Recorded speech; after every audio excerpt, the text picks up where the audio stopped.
Ako po si Carl, ang operator ng Machine 1 dito sa Audion 2. Ito po ang Machine 1 as of October 1. Nakapag-run po ako ng 150 meters last week. Madalas po ito ang gamitin. Ito po ang aking printer head area. Ito naman po ang aking capping. Ganito po ang tamang pag-head clean.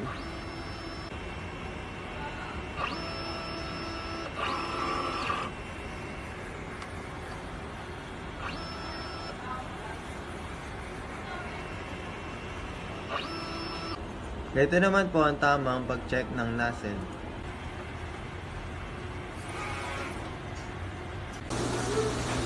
Dito naman po ang aming stock set unused.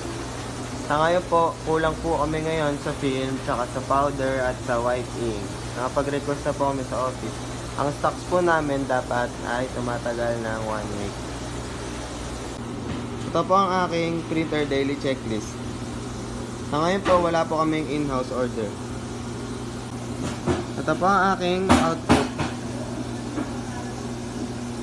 Sa consumables ko po, nakapag-consume po ako ng 3 white ink. Isa sa cyan.